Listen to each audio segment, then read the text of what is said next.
सावन में शिवलिंग पर जरूर चढ़ाएं ये चीज़ें, खुल जाएगी किस्मत।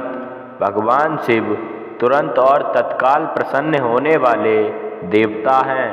आइए जानते हैं भगवान शिव को कौन सी चीज़ें प्रिय हैं, जो अर्पित करने से भोलेनाथ हर कामना पूरी कर देते हैं। शिव पुराण में कहा गया है कि भगवान शिव ही स्वयं जल हैं। शिव पर जल चढ़ाने का महत्व भी समुद्र मंथन की कथा से जुड़ा है। अग्नि के समान विष पीने के बाद शिव का कंठ एकदम नीला पड़ गया था।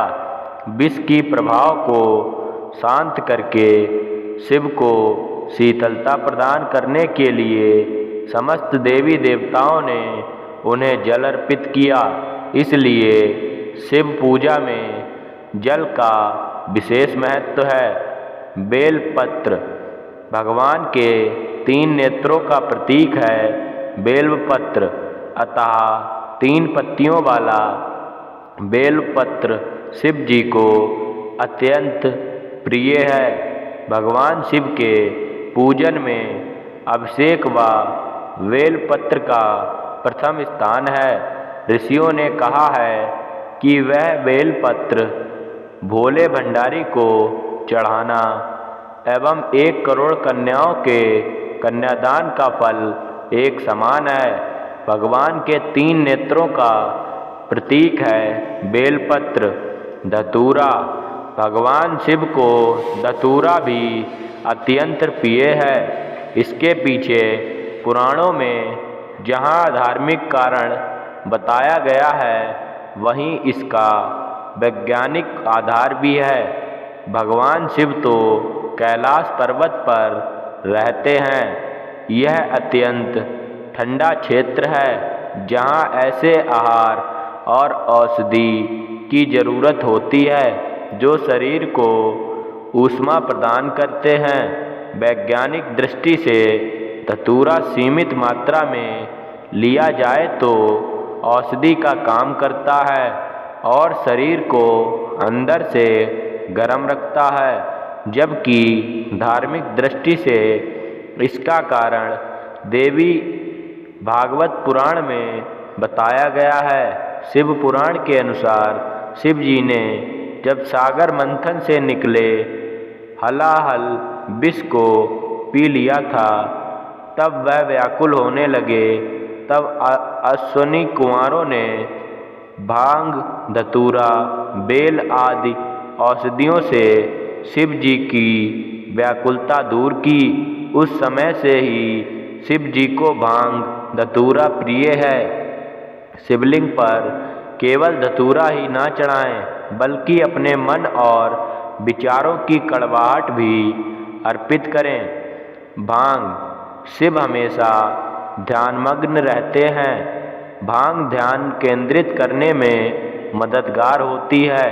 इससे वह हमेशा परमानंद में रहते हैं। समुद्र मंथन में निकले विष का सेवन महादेव ने संसार की सुरक्षा के लिए अपने गले में उतार लिया।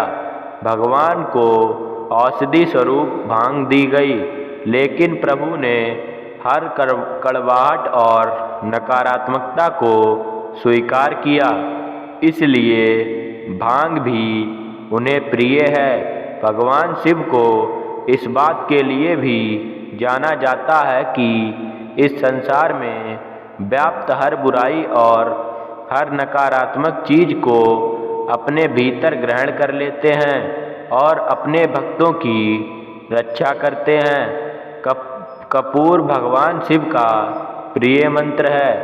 कर्पूर गौरम करुणावतारम, यानी जो कर्पूर के समान उज्ज्वल हैं। कर्पूर की सुगंध वातावरण को शुद्ध और पवित्र बनाती है।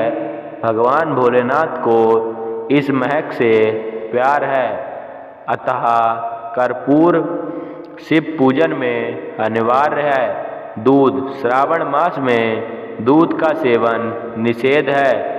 दूध इस मास में स्वास्थ्य के लिए गुणकारी के बजाय हानिकारक हो जाता है। इसलिए सावन मास में दूध का सेवन न करते हुए उसे शिव को अर्पित करने का विधान बनाया गया है। चावल को अक्षत भी कहा जाता है और अक्षत का अर्थ होता है जो टूटा ना हो। इसका रंग सफ़ेद होता है। पूजन में अक्षत का उपयोग अनिवार्य है। किसी भी पूजन के समय गुलाल, हल्दी, अबीर और कुमकुम अर्पित करने के बाद अक्षत चढ़ाए जाते हैं। अक्षत ना हो तो शिव पूजा पूर्ण नहीं मानी जाती है। यहाँ तक कि पूजा में आवश्यक कोई सामग्री उपलब्ध ना हो तो उसके एवज में भी चावल चढ़ाए जाते हैं। चंदन का संबंध शीतलता से है। भगवान शिव मस्तक पर चंदन का त्रिपुंड लगाते हैं। चंदन का प्रयोग अक्सर हवन में किया जाता है और इसकी खुशबू से वातावरण और खिल जाता है।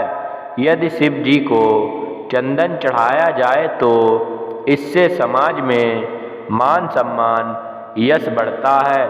भस्म, इसका अर्थ पवित्रता में छिपा है।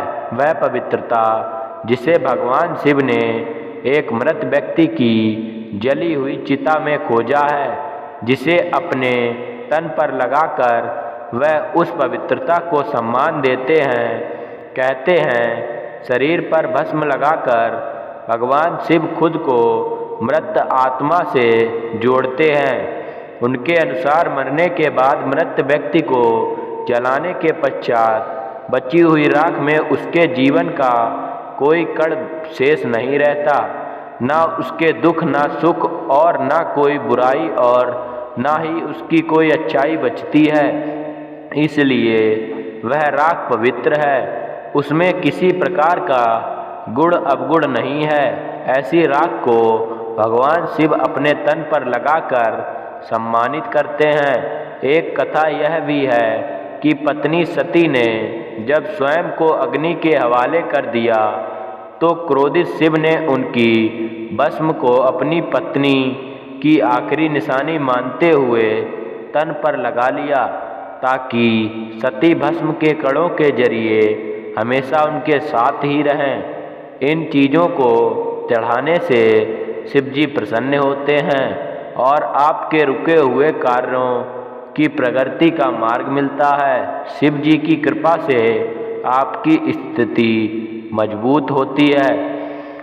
आप लोगों को मेरी वीडियो या मेरी जानकारी अच्छी लगी हो तो हमारे चैनल सोलू स्टोरी को सब्सक्राइब करें और कमेंट बॉक्स में ओम नमः शिवाय लिखें। धन्यवाद।